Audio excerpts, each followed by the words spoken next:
Kindly stand and accord them a warm welcome.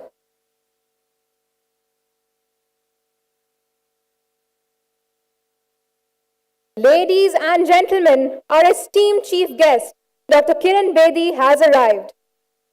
She is accompanied by Mr. Rajendra Ved, Executive Director of ISWK and ISWK Cambridge, Mr. Alkesh Joshi, the Assistant Executive Director of ISWK and ISWK Cambridge, esteemed members of the School Management Committee, our Principal, Mr. D.N. Rao, and other dignitaries and invitees. Let's accord them a very warm welcome.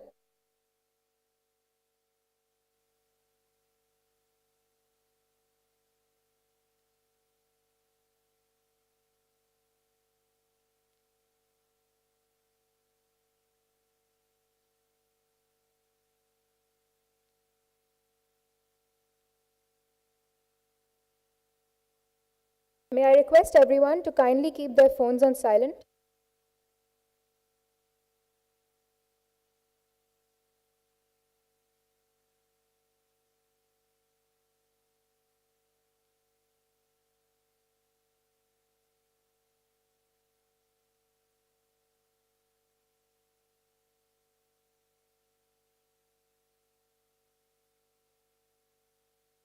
Ladies and gentlemen, our esteemed guest, Dr. Kiran Bedi, has arrived.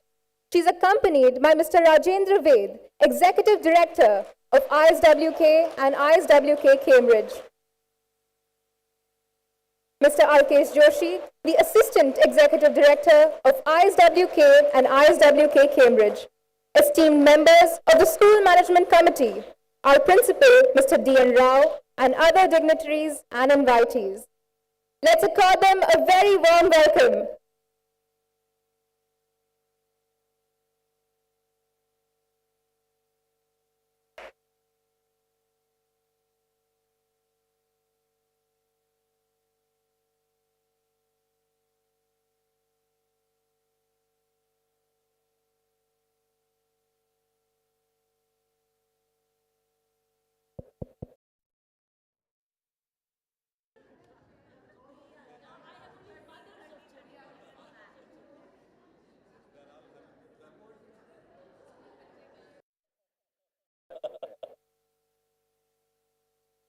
We have very little because of examination.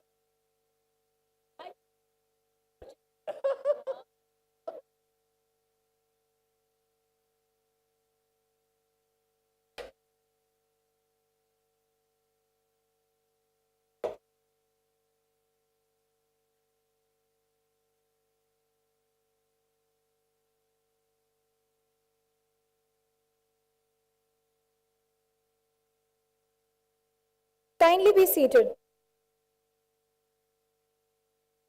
And one day she discovered that she was fierce and strong and full of fire, and that not even she could hold herself back because her passion burned brighter than her fears, said Mark Antony.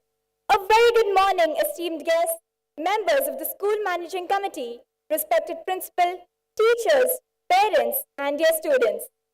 Today, we are honored to welcome a truly inspiring personality, Dr. Kiran Bedi, the first woman IPS officer of India, a fearless leader, a social reformer, and an author. Her journey of service, discipline, determination has been an inspiration to millions. Dr. Kiran Bedi is a trailblazer, being the first woman to join the officer ranks of the Indian Police Service. She has served in various leadership roles, including as the 24th Lieutenant Governor of Puducherry and as a civilian police advisor to the United Nations in peacekeeping operations. She holds a PhD from IIT Delhi and has been awarded the prestigious Nehru Postdoctoral Fellowship. A celebrated author, her latest book, Fearless Governance, has been translated into multiple Indian languages.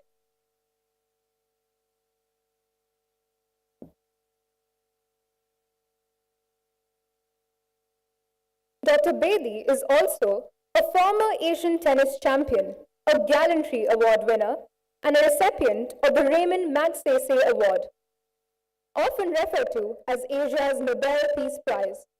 Her inspiring journey has been captured in the Australian biopic, Yes, Madam Sir. A strong advocate for social change, she founded Navjyoti and India Vision Foundation, which have been transforming lives in rural and urban communities and prison reforms for over 3 decades. Recognized for her integrity and leadership, she has been rated as India's most trusted and admired woman in past surveys by Reader's Digest and The Week magazine. Her foundation also runs a YouTube channel, Demonstrative Learning, offering online programs, book readings, and insightful discussions with renowned personalities, inspiring youth across the nation. It is an honor to welcome Dr. Kiran Bedi today, a true icon of fearless leadership and service to the nation. On behalf of the entire ISWK family, we extend a heartfelt and warm welcome to you, ma'am.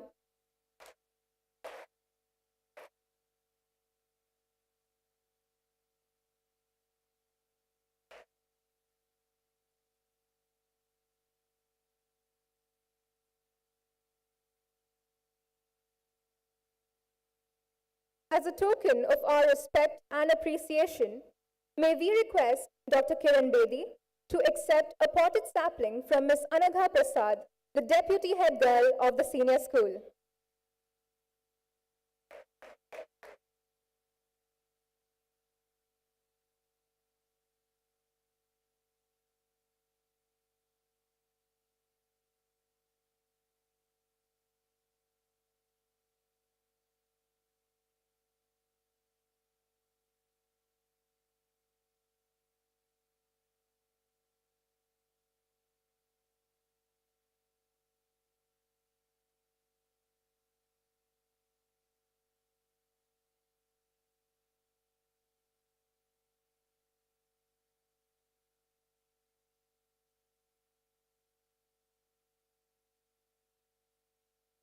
We accord a warm welcome to Mr. Rajendra Ved, the Executive Director of the School Managing Committees of ISWK and ISWK Cambridge. We are privileged to extend a warm welcome to Mr. Alkesh Joshi, the Assistant Executive Director of the School Managing Committees of ISWK and ISWK Cambridge. We are pleased to have with us the esteemed members of the School Management Committee, principals, vice principal, guests, parents, and the student community. We also accord a warm welcome to Mr. Gaurav Kapoor, Chairperson, ICAI Oman Chapter, and Unmesh Bhumi, Vice Chairperson, and thank them for their presence with us. Thank you all for being here this morning.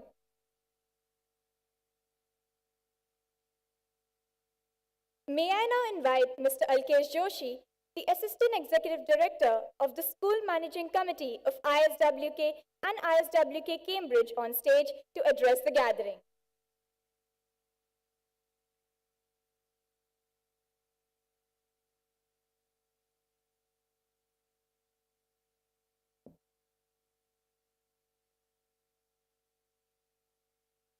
Namaskar.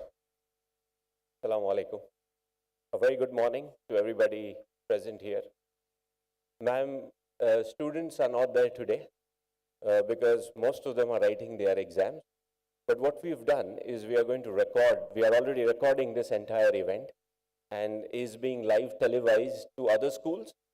And also this is going to be shown to the children once they come back to the school, because this is really a memorable occasion for us to have you with us. So in this world of technology and in this world of AI, where natural stupidity is also increasing, we are trying to use technology in the best possible way, and that is the motto at the school, led by Mr. Rao, that how best can we utilize technology to improve the learning experience of our children.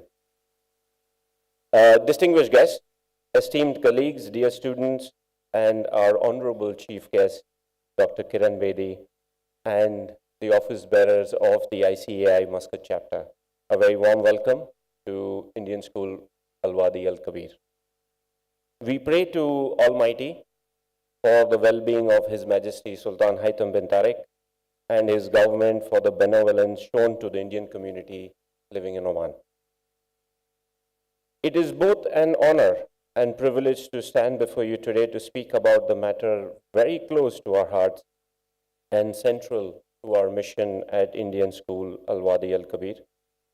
The crucial role of women will address, you will see this room is overwhelmingly dominated by women, and that is primarily because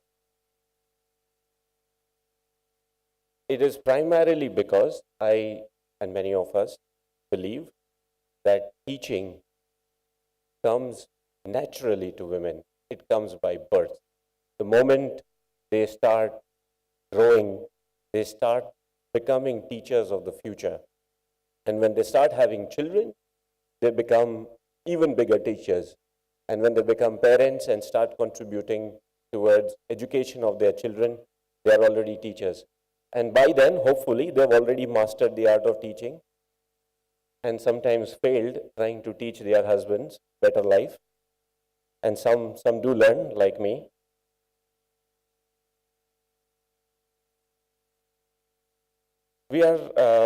So they bring, of course, unparalleled dedication and an innate ability to nurture, making them exemplary educators. Our institution, we are proud to note that 70% of our teachers are women who not only excel in imparting knowledge but also serve as role models. Our commitment to supporting the education of girls is not only a policy but a deeply held belief in the transformative power of education. Ma'am, I'm really proud to share with you that we are the only school. So there are 22 Indian schools in this country where 48,000 Indian students get educated every year. And we are the only school where we have introduced Educate a Girl Child policy. So, we waive up to 80% of the school fees if there is a girl child who comes from a low-income family, because we truly believe that if we educate a girl, we are actually educating the next two generations as well, because that girl is going to make sure that her children get educated, and she will make sure that her grandchildren also get educated. Women in administrative roles bring a very unique perspective that is essential for a holistic and inclusive educational environment. Their leadership styles often emphasize collaboration, empathy, and communication, fostering a supportive and progressive atmosphere. Our female administrators at Indian School Wadi Kabir are a testament to this, driving forward our vision with determination and integrity. I want to share a personal story as well. So I run EY in Oman. So I'm a partner with them, ma'am. And when we float an advertisement for recruitment, we set a threshold for marks in their university for graduate recruitment, and then ask for applications to come forward. And there is no surprise, 93% of the applicants to go through the first layer of screening are women. The future truly belongs to women. And this shows that how committed and dedicated they are towards their education and their future. I would like to share a message as well that, there is this constant debate of equality. I fundamentally believe that there has been a lot of injustice done in the past for women not being treated equal to men. I would like to take it a step forward. I don't think women should ask for equality, because you all are already far superior to men. What all of you can do, no man can ever do. You are creators. You create life. You bring life onto this planet. So there cannot be a comparison between a man and a woman. A woman is far, far superior to what a man is. As we continue to champion the cause of women in education, we are inspired by the trailblazing efforts of women like Dr. Kiran Bedi, who has shattered glass ceilings and shown us limitless potential of what women can achieve. Her presence here today reinforces our belief in the power of education to uplift and empower a very important section of our society. In conclusion, the importance of women in education cannot be overstated. They are not just teachers and administrators, they are innovators, leaders, and change makers. By investing in the education of girls and supporting women in educational roles, we are investing in a brighter, more equitable future for all. Thank you very much.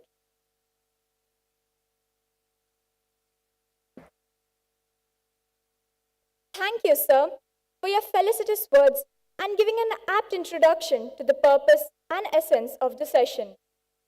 We shall now have a short video on Dr. Kiran Bedi, highlighting her life achievements, contributions, and leadership, a truly inspirational saga of courage and resilience.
The world needs strong women, women who will lift and build others, who will love and be loved, women who live bravely, both tender and fierce, women of indomitable will, said Amy Tenney.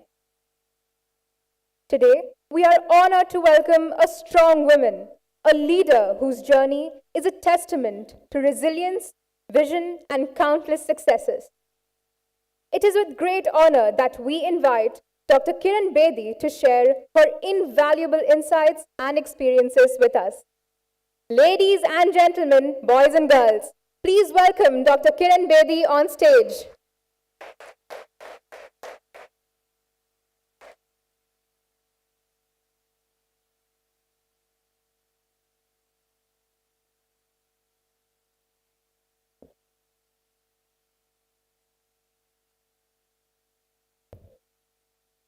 Thank you very much for the honor done. I want to thank the Chartered Accountants, particularly Sangeeta and her entire team, for having invited me. And I'm glad I came. For the Women's Week going on, there were umpteen invitations one had to pick up from.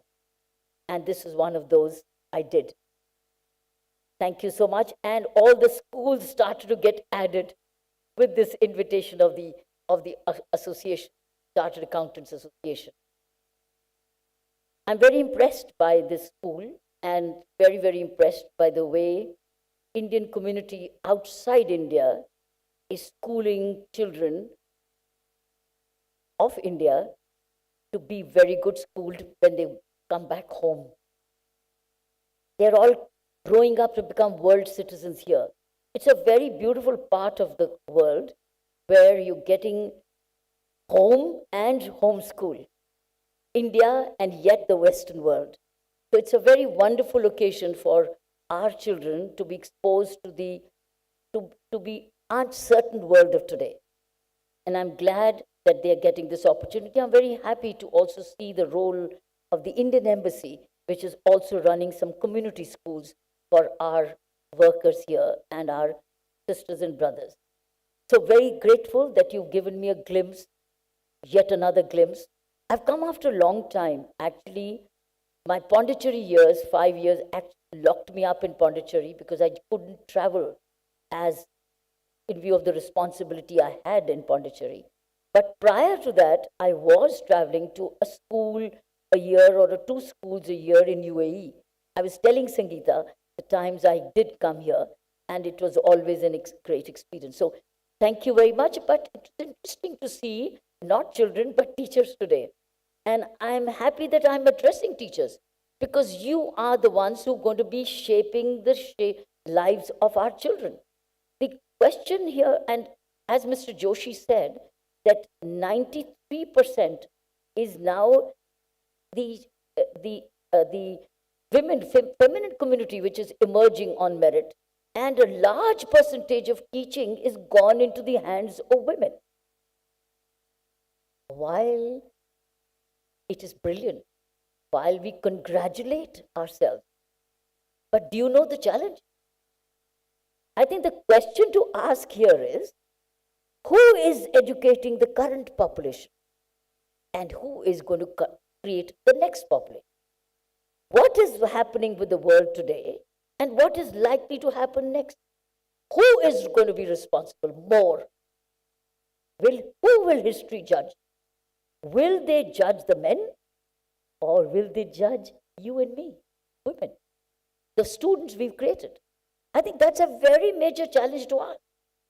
When we have a happier world, a more peaceful world, a more generous world, a more compassionate world, more empathetic world, more caring world, more greater humanity, credit will go to the women, won't they?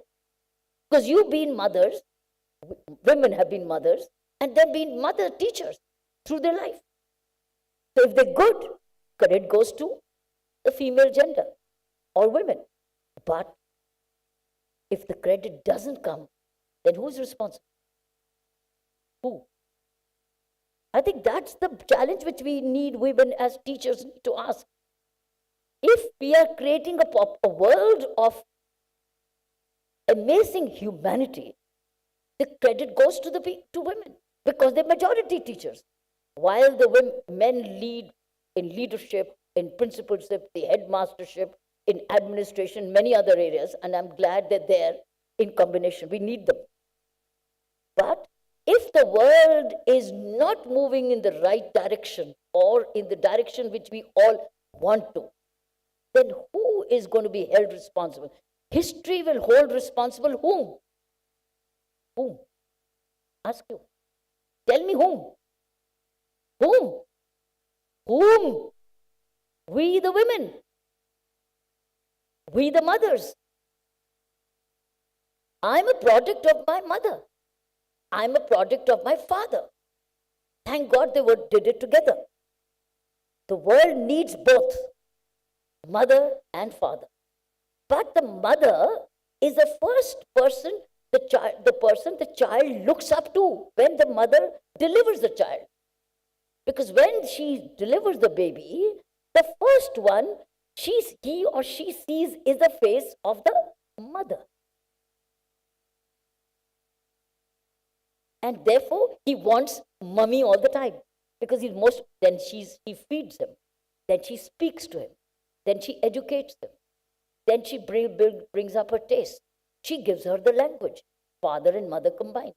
Father is a provider.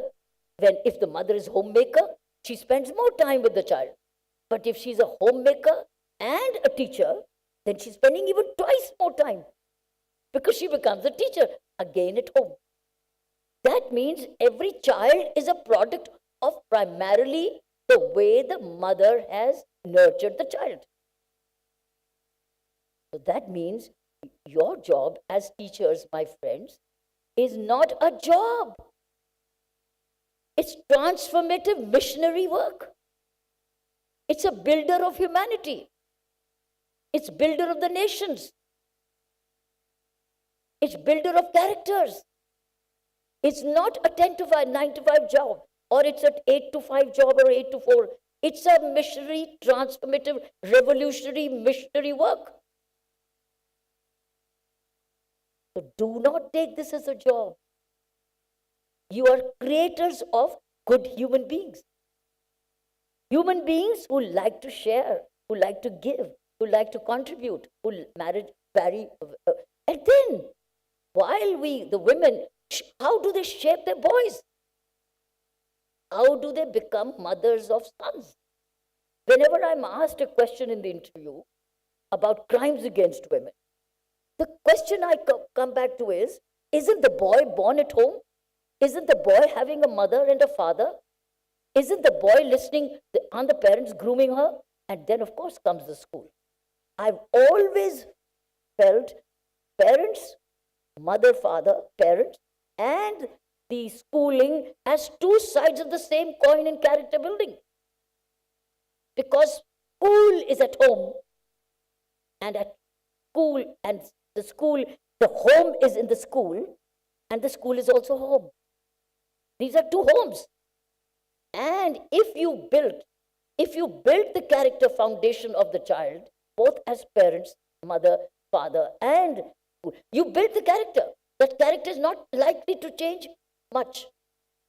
In fact, if you train the child to constantly learn, relearn, adapt, understand, being kind, being well-mannered, having a set of all the right kind of habits, you've created a whole new beautiful character who is going to have a whole circle of ecosystem which he'll also grow.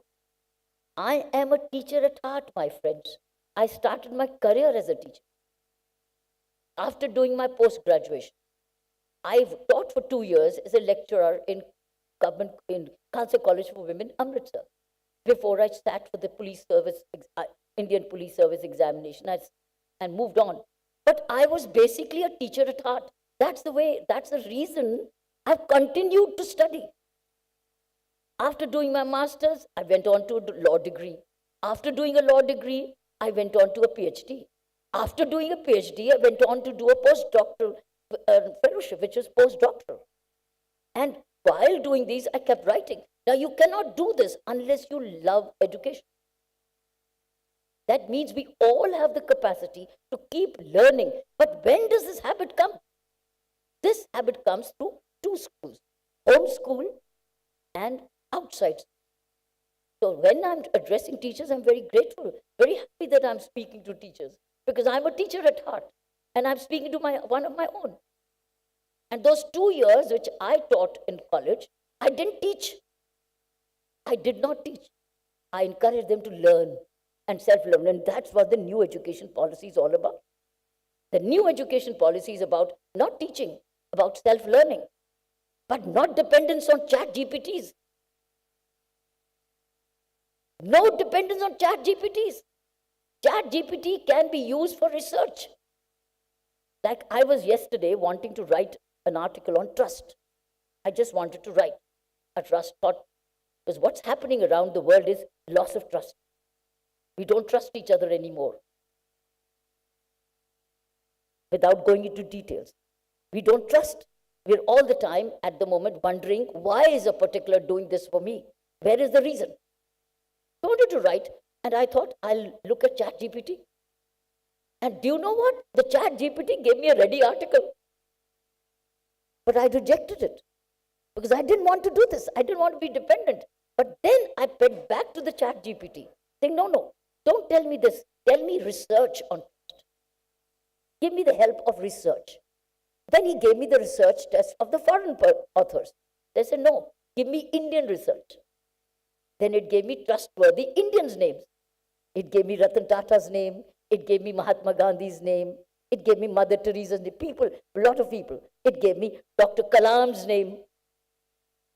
It even gave me my name. It even gave me my name. Talking about trustworthy Indians. So I said, no, give me research. Then I said, no, give me research by academics, what they think about trust. I used it to research. So how do we use artificial intelligence now? I've just opened your computer laboratory right now. So research, it's for research. That means you have a library here. Now you don't have to go physically to a library, but library here. But I still want to read a book. Why? Because I only grew up reading books. Our children are now not reading books. They're all on tablets. But if you take away the habit of reading the book, it's a very big deficiency. Because this is also very biased. There's no guarantee that what it's giving you is the truth. It's biased in many ways, and I could see the bias. There are many better trustworthy people than the ones, besides the ones she mentioned, minus me. I think the point is there. But see, it was bias. It did not give me more women. So what I'm trying to say, your role is not an ordinary role. It's an extraordinary, missionary, transformative, both as a mother and as a father. As fathers and as parents now, doing this, looking at as parents. That means you have to constantly be remaining you as educators. Read a book yourself and take the book to the school. Take the knowledge yourself every day and take it to the class. And said, sorry, friends, it's not on the Google or the ChatGPT. It's mine. So you got to shape so remember, you are the transformers. You are the revolutionaries. And you are the one who is to get the common message of equality of boys and girls. You have to groom your boys in such a way that they respect girls and value the extra qualities girls have. In women leadership, as I was researching, there was a research by an international agency, and it had about 20 parameters of women qualities and male qualities. Do you know, in 98% of all the qualities parameters, women were scoring higher? Only in 2 areas where this marginally came down. One was in technical skill, the other was in strategic planning. Only 2 it was a marginally lower. Rest, all of them were higher. And yet, they're not at the top. Because they themselves understate themselves. They undermine their own confidence. When they apply for equal jobs, men, by nature, show more confidence. Oh, I'm capable of doing this. And the woman asks before applying, am I capable? Can I do better? And will I qualify? Even though her parameters are the same. So friends, I'm very happy that I'm connecting with community who are builders, architects of humanity. Teach them these 3 things, I would suggest. Teach them to give. Every day, ask your child, what have you given today? Who did you give to? Giving is a very important habit rather than selfish life. Selfish life will lead to depressions and stress. If you want to keep them at peace, away from stress, teach them to give. What did you give? Start a school class. Child, what did you give today? Oh, I gave a glass of water to my grand. Or I did this for whoever. What did you give? Shared a thought with my family. Give. What did you give? And certainly there is a have and a have not, even here. There is a large Indian community which needs you and which needs your friendship. There's a large Indian community. Attach your children or your school or your family with that person in need. So giving is which identify. So giving, let the child say, what can you do today? What can you give? I can share a thought. I can give a book. I can make some. I can be of value. Giving is being of value. Second, if you would say, is gratitude. This is missing in our young community today. Giving, gratitude. Chat GPT doesn't teach you giving. Chat GPT technology doesn't teach you gratitude. Only parents and teachers and schooling can. So gratitude is important. Is who did you say thank you to? Whoever did whatever for you, did you say thank you? Thank you word is very, and thank you from the heart, not thank you, thank you. Thank you from your heart. You feel grateful for what the child, anybody who did it for you. It's a mother or the father or the help or the citizen, whoever. Because this is what you will need a lot more when you return home, when your children return home. Second is gratitude. Third is vision. So I will leave these 2 G's and 1 V. Gratitude, giving, and vision. What's your vision? What's your vision ahead? What's your vision for the next 5 years? Share your vision. Share your vision with the teacher. Share your vision with the parent. Share your vision with the elder. Share your vision with the mentor. Look at your vision ahead. And where does your country fit in? In that vision, where does your country fit in? Because you may speak any language. You may speak any, your motherland will remain, even if Mr. Joshi has become an Omanian citizen. Ask him, has India gone out of his heart? Ask him. Indian at heart. Heart remains Indian. See this, it will never go. So even if he's becoming an Omanian citizen, but he is fully Indian at heart. And when it comes to something for India, it will bleed, it will work, it will ache, or it will be very happy. So gratitude, vision is very important along with giving and gratitude. What's your vision? And in that vision, put in India. Oh, India is very big, very populated. India is very crowded. India is also not clean. India is also very polluted. But India is also very great historic. India has a great civilization. India has a group of millions of families. And if you want to go tourism, rather than go to the West first, go to Indian tourism first. Show Indian history first. Indian museums first. Indian landscapes first. India's nature first. So make it plus West, not minus India. Plus West. If you do that, even Indian spiritual heritages, pilgrimages, it's something which will be an anchor. I think the vision, in that vision, where is India? Ask your children, where is India?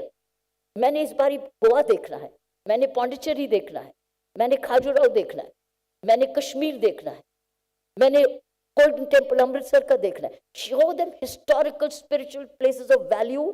If you have to take them out, think India plus, only not West, because West is all alike.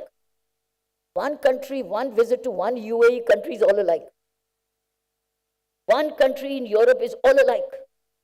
One country in America is all alike. One country in India is also all alike. But it has its own civilizational history of thousands of years. India's civilization, they need to be proud of that. We haven't been made proud of it. So, right or wrong, you're born in India, you may speak a little dialectly different American English or British English, doesn't matter. But you will, on the face, you're an Indian. You're a brown Indian. You will remain a brown Indian. You will not be able to, whatever fairness cream you apply, it will not fair. You'll remain that. So where's your vision? So as teachers, talk about the 2G and the V. And look at your job as not your work assignment where it gives you a salary packet, but something which is molding and shaping the characters you're faced with. That means when you look at the class, look at your children and say, I am building the future generation. I am building the nation. And of course, country they reside in, they owe the first responsibility and obligation and respect and regards to the country they're living, which is giving them all that infrastructure they need. But they cannot take the India out of their hearts. So friends, thank you very much for this opportunity that you gave me. I didn't come prepared to speak to teachers. I thought I would speak to children, and I had some gifts for the children. But now, Sangeeta will give them to the library, and you can keep them. That's an illustrated storybook meant for children. But it will be interesting for you, or when you get to see it, it'll be in your library. I hope. I wish you very well. I hope nature enables us to see each other once again, either here or back in India when we are traveling together or going up and down, saying, oh, ma'am, we heard you there, we saw you there. Exactly happening already. When I travel here, they say, oh, my mommy told me that, daddy told me that. There's a memory between me and Indians of my generations which grew up with me. I'm sure the same thing will happen now. Thank you very much, and I wish you all the very best. Would you like to have Q&A section? I'll be happy. I'll be okay with Q&A. You want a Q&A? Right, go ahead. We'll have a Q&A session. All those who are interested in asking questions to ma'am, it's a rare opportunity. Please make use of it. Yeah, just 5 minutes, so keep it short.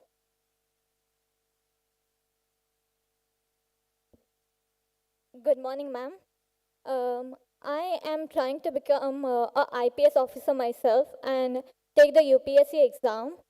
So I was wondering if you could tell me what sources and what authors I should read to pass the UPSC exam with inshallah, mashallah marks. And ma'am, side request, could you sign, give me an autograph too? I couldn't get you. Take the mic little away and now. Ma'am, I'm trying to become a UPSC, IPSC officer and take the UPSC exam and inshallah get good marks. So I was thinking if you could tell me what authors and what books I should read to pass the exam, and a side request whether you could give me your autograph. Oh, be an all-rounder. Just be an all-rounder. What class are you in? I'm currently in 11th and I'll soon start my 12th. Just love reading, love your books, love general knowledge what's happening, be aware of what's happening, why is it happening, understand the analysis, and get to see the people who are doing it. Develop your own thinking of what's going on. Develop your own thinking. And as you read, as you write, as you study your books, it's all in the books. UPSC is all in your CBSE books. Do you know? Most of us who take the UPSC exam go and buy CBSE books to go back to the foundational knowledge. The real foundational knowledge is in your books. Don't read it only as an examination to take. Read it as the foundational knowledge, understand it.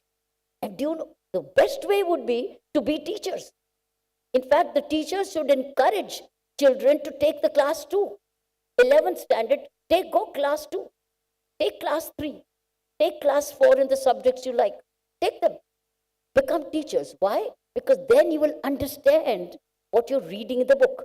And that will become your knowledge. So it's no more reading and taking an exam. It's reading and teaching. And teaching is learning. And learning means it's yours. If the class school could consider a good practice of the seniors taking a class for the juniors, you will become masters of your own books. So you can take exams and you can write originally. You'll innovate while you're writing. That's what UPSC is. UPSC is not rote learning.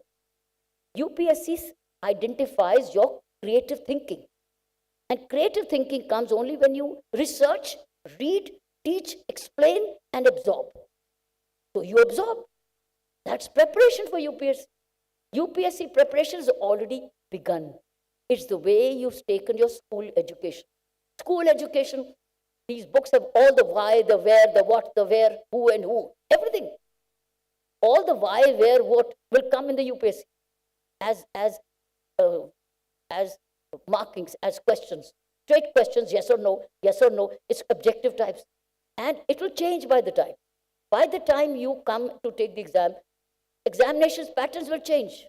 What will remain with you is what you've absorbed from your books. So revise your books and don't give away your books. Save them as your library. Go back and read them again when you're preparing for higher examinations. That's where the simplicity of the answer lies, right? Till then, remain all-rounder. All that the school gives you, it gives you games, it gives you art, it gives you culture, it gives you competition, it gives you speaking engagements, it gives you declamations, it gives you so many opportunities to make you an all-rounder.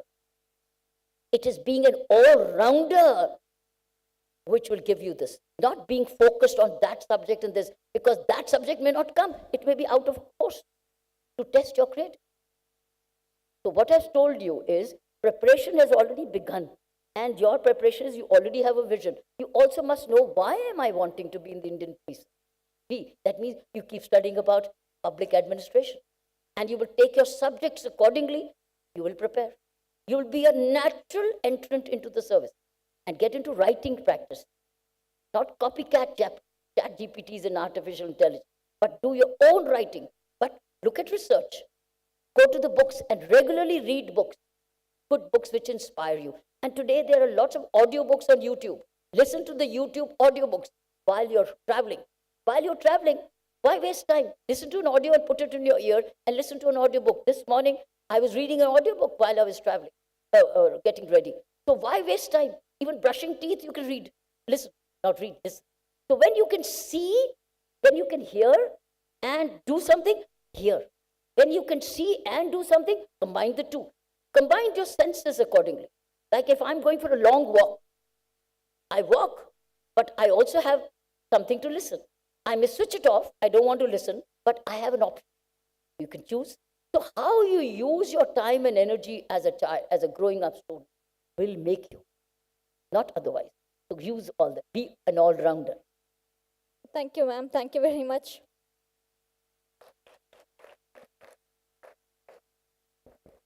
Good afternoon, ma'am. I explained this to her for the benefit of larger good, because that's the package. If you said you're going to replay this for children, I guess this is the answer for them. Good afternoon, ma'am. I'm so honored to be interacting with you. Actually, I've grown up watching the serial which was based on your life, Udan, on Doordarshan channel. Thank you for being here. And my question to you is, ma'am, how you're so courageous? There will be people around you judging your, the way of life, your decisions, your choices.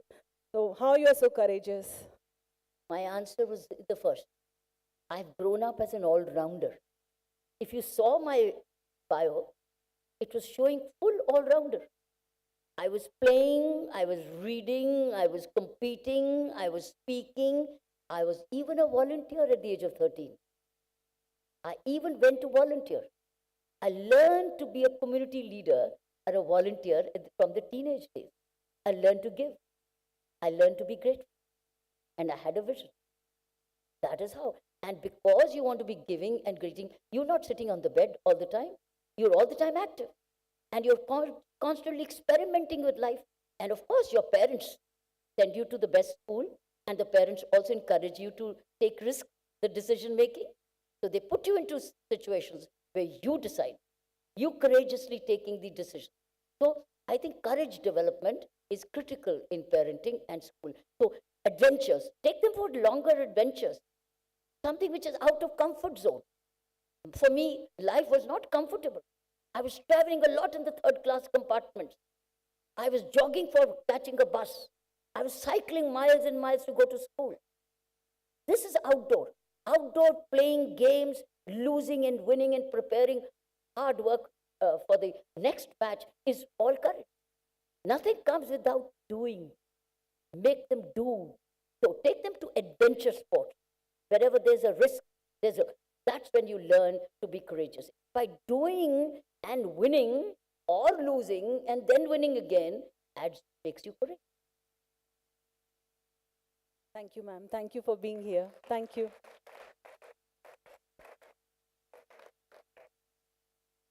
We can take one more question. Yes.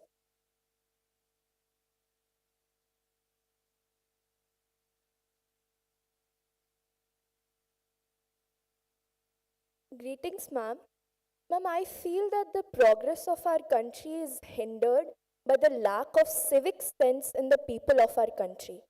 From your experience, why do you think it's There's lacking? muffled. And Can you speak the mic a little away and then okay, I feel that the progress of our country is being hindered by the lack of civic sense in the people of our country. From your experience, why do you think it's lacking? And how can we fix it? you're living in a heaven? You're all in heaven.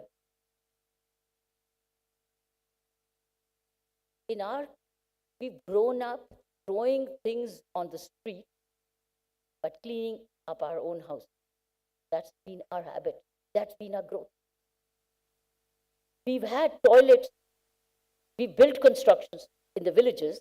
We built houses without a toilet. We built but left no space for a toilet. Even in that space, sometimes we even built a place of religion or prayer room or a temple, whichever faith one believes in. There was a place to pray, but not toilet. Where were they going? Outside. This has been the history and legacy over the years. It all started to change in 2016 when the Honorable Prime Minister started a crusade and he spoke from the ramparts of the Red Fort that मैं toilets बनवाऊंगा, हमको toilets बनाने हैं. Swachh Bharat movement started in 2016.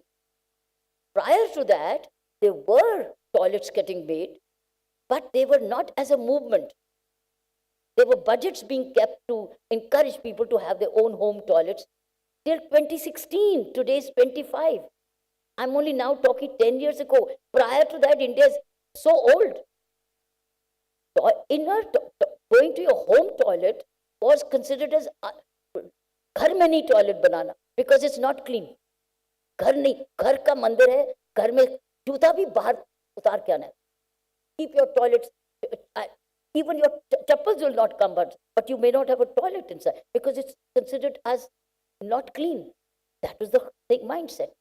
But it all started to change in 16 when the Prime Minister spoke from the ramparts of the Red Fort on 15th of August. And he said, we will have Swachh Bharat movement and toilets banwaenge. Everybody was surprised. Arey, Prime Minister of India speaking from the ramparts of the Red Fort, talking about toilets? Yes. Then what did India do? What the government of the day do? Put aside a lot of money, huge amount of money for construction of toilets. And I was an implementer in Puducherry those days. I was the Lieutenant Governor at that time. To implement these government schemes which came, a lot of funding came to the states, to the individuals, to the villages to build toilets. And they started to build twin toilets with two pits, twin pits toilet. It was a new concept of theory. And they were all geotagged.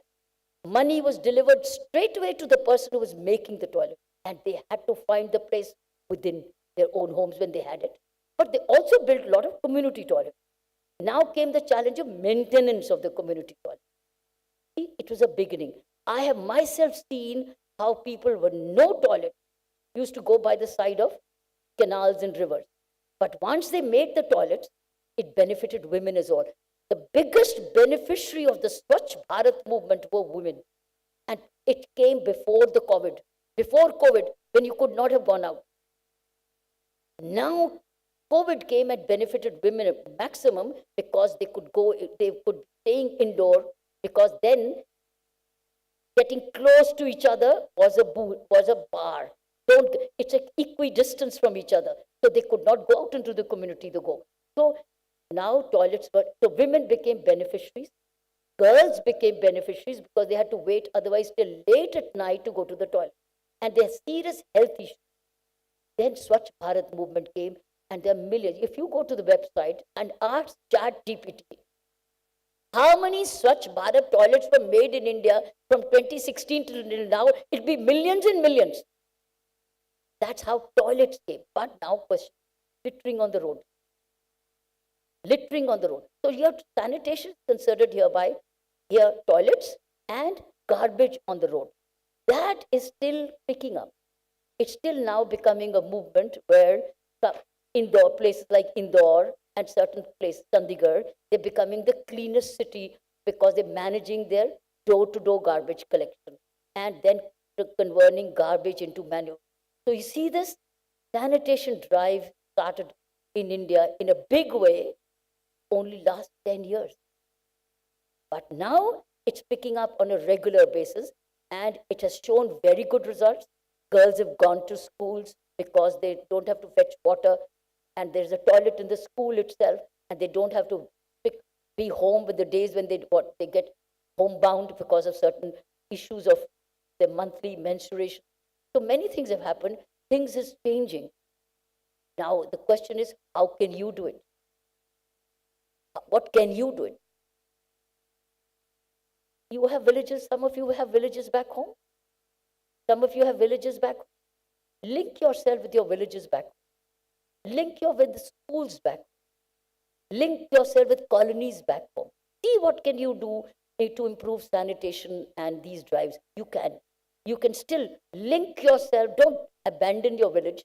Don't abandon your own school if it's in the rural area or even in urban areas. Go visit and see the toilet condition. But technology is needed today. The real challenge today is home technology, where you convert your home waste into manure at your kitchen level and at the RWA level, at the federation level, at the village level, at the municipality level, at the township level, at the city level. This is a very major need of the hour in improving sanitation the world over. I've seen in other countries working, whereas India has yet to pick up home technology, where you convert your own vegetable waste into manure, where the associations work together. So it's the togetherness and sensitivity, but it's picking up. It will still take a few years. But I would say what answer you is, wherever you are, form certain groups sometimes, talk about these when you are back home, in your school, check your own facilities there, and strengthen the facilities wherever you can. Thank you, ma'am.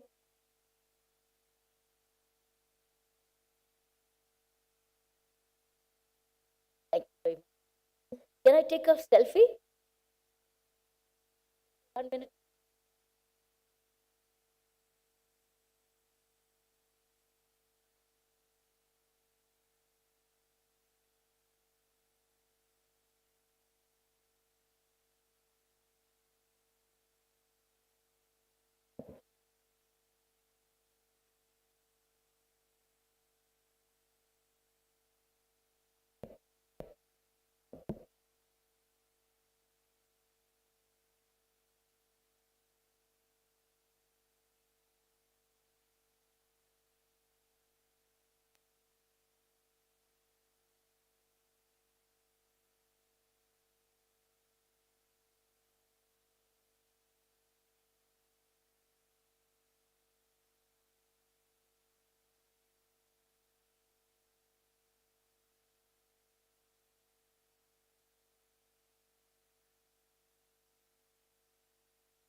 Thank you, ma'am, for the answers and those insightful words. I'm sure the gathering will greatly benefit from the snippets you shared from your vast reservoir of experience.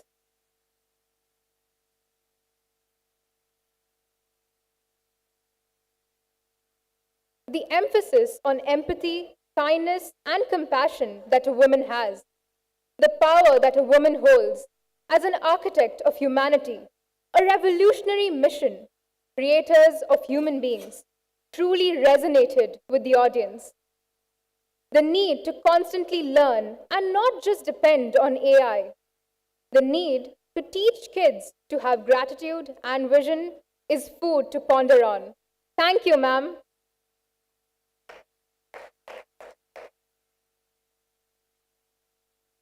May we request Mr. Rajendra Ved, the Executive Director of the School Managing Committees of ISWK, and Mr. Alkesh Joshi, the Assistant Executive Director, to present a memento to Dr. Kiran Bedi as a small token of our respect, admiration, and gratitude for your benign presence.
Thank you, sirs, for doing the honors.